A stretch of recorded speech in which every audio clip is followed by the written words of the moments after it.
الأخبار؟ يلا هاتي مشروبك المفضل. النهاردة حلقة جديدة من قعدة بنات. كم مرة شفنا فيديوهات بنوعية حبي نفسك وقدري نفسك وحسيتي ان الكلام واو جميل وحلو، بس انتي حسيتي بعد ما خلصت الفيديو ان الكلام ايوه كان حلو بس مش عارفة تطبقيه. النهاردة هعلمك ازاي تحبي نفسك في خطوات حقيقية. تخيلي معايا لو ماشيين في الشارع وانا قلتلك حبي الشخص ده، يلا هتردي عليه وتقوليلي هو انا اعرف الشخص ده اصلا علشان احبه؟ بالظبط كده، انتي لازم تعرفي نفسك الاول علشان تحبيها. طيب ازاي اعرف نفسي؟ طيب سؤال برضو، احنا لما بنيجي نتعرف على حد بنتعرف عليه ازاي؟ بنسأله الاول وبنعرف منه طريقته وتفكيره. يبقى انتي تقعدي مع نفسك وتسألي نفسك الأسئلة دي علشان تعرفي انتي عارفة نفسك ولا لا. رقم 1، ازاي تعرفي نفسك وازاي تكتشفي نفسك. رقم 2، أسئلة تخليكي تحبي نفسك. رقم 3، أسئلة تفيدك في رحلة التطوير بتاعتك. طيب خلينا نبدأ برقم 1 وهو ازاي أعرف نفسي. 1، ازاي أعرف نفسي؟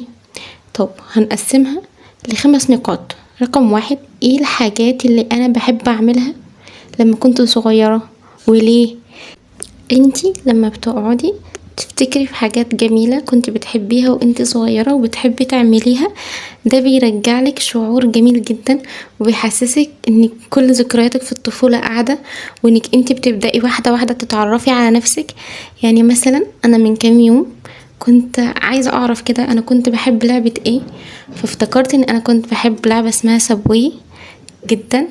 جبتها ونزلتها على الفون وقعدت العب بيها واستمتعت جدا وحسيت نفسي اني انا رجعت حاجة بسيطة من طفولتي.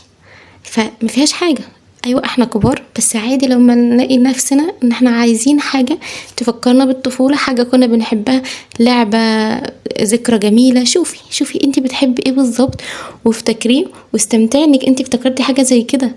بجد يعني خلت اليوم جميل معايا مع انها حاجة صغيرة جدا وحاجة تافهة بس جميلة. طب رقم 2، ايه هي الحاجات اللي بتخليني احس بالراحة والامان؟ شوفي انتي ايه الحاجات اللي في حياتك بتحسسك براحة، بتحسسك بامان، بتحسسك انك انتي مرتاحة. شوفي هما ايه واكتبيهم في ورقة. رقم 3، امتى بتكوني انتي على طبيعتك؟ امتى انا بكون على طبيعتي من غير اي تمثيل او اقنعة او اني اكون مزيفة نوعا ما على حسب البيئة اللي انا معاها؟ فامتى انا بكون قاعدة على طبيعتي وبراحتي جدا؟ ومع مين؟ ومع مين الاشخاص دي؟ مين الاشخاص اللي انت بتحسي انك انت على طبيعتك وتلقائية جدا ومش بتحسبي الكلام وانت بتقوليه؟ شوفي برضو واكتبي في الورقة انت مين الاشخاص اللي بتحبيهم ومين الاشخاص اللي بتكوني على طبيعتك جدا معاهم. رقم 4، ايه اكتر وقت كنت محتاجة حد يطبطب عليكي فيه وكنتي محتاجاه، وايه هو الوقت ده بالظبط؟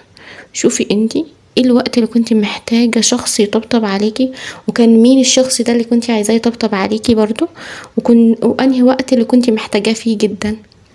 برضو اكتبي وراجعي ذكرياتك وشوفي انتي كنتي محتاجة مين في الوقت ده، وايه الوقت الصعب اللي عدى عليكي وكنتي محتاجة حد يطبطب عليكي فيه. خرجي المشاعر دي وهتحسي باحساس جميل. رقم 5، انا مين وبعمل ايه بعيدا عن التعليم وعن اهلي وعن شغلي. يعني تسألي نفسك انا مين، شيلي تعليمك، شيلي الكلية اللي انت فيها، شيلي اهلك على جنب، شيلي برضو شغلك، وشوفي انت مين. اكتشفي نفسك، انت هوايتك ايه، انت بتحبي ايه، برضو كله ده شوفيه. رقم 2، ايه الاسئلة اللي تخليكي تحبي نفسك؟ اكتبي 3 حاجات تحبيها في نفسك، اقل حاجة اكتبيهم. رقم 1 مثلا، ايه هي افضل مهارة او موهبة عندك؟ رقم 2، ايه هو اخر حاجة عملتيها وخلتك تشعري بالفخر تجاه نفسك؟ ايه اخر انجاز عملتيه وحسيتي انك انتي فخورة جدا بنفسك انك وصلتي للحاجة دي؟